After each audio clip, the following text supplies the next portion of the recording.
7:02, 12 News, your local election headquarters. Big day, getting you ready for primary day. It's actually underway. It started just about 3 minutes ago when the polls opened, and we've got our eye on some races. Cranston's one spot we're keeping an eye on this morning. Yeah, and Joe Cortez is live this morning outside a polling place, so it just opened a few minutes ago. Anyone out there yet, Joe? Well, good morning, Kate and Patrick. We haven't seen too many voters show up here in Cranston. A few have been walking in, but over the past hour or so, we've been seeing a lot of election workers come in for a day that's going to be full of people coming out to vote. They opened up at 7 o'clock and they close at 8 o'clock tonight. All eyes will be on Cranston, though, and who will face Democrat Robert Ferry for mayor. Now, that race is between mayor incumbent Ken Hopkins and State Rep Barbara Ann Fenton-Fung.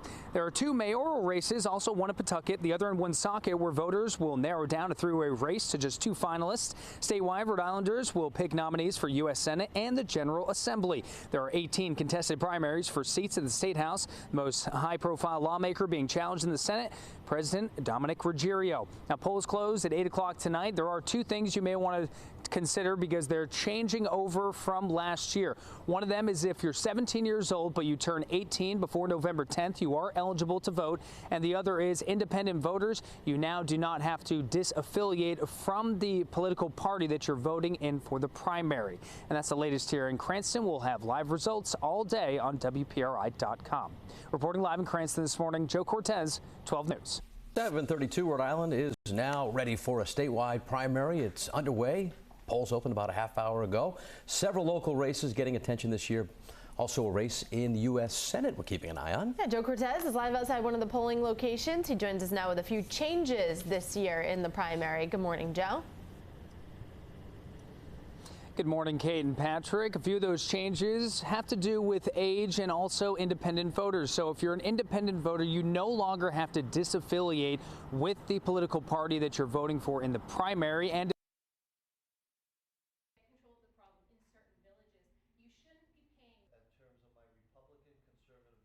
right into it. It's the second largest city. Cranston voters, they're going to decide between incumbent Mayor Ken Hopkins and State Rep Barbara Fenton-Fung. Now, those two debated in our 12 News studio just last month, and they were very critical on each other, talking about an abundance of topics. That includes the rat issues you're seeing, as well as housing and their alignment with the state's GOP. Now, you can go online and see a full recap of those debates, and the winner of the Republican primary for that mayor race will face Democrat Robert Ferry. He was unopposed in his party's primary. Now, for the Republican Senate race, we're taking a look at State Rep Patricia Morgan and Ray McKay. They're going to be on that ballot. Ted Nacy, our political editor, he wrote up a nice piece saying that this could be a very interesting race as neither of the candidates received major votes they needed to get the party's endorsement. Now, the Democratic side, Sheldon Whitehouse.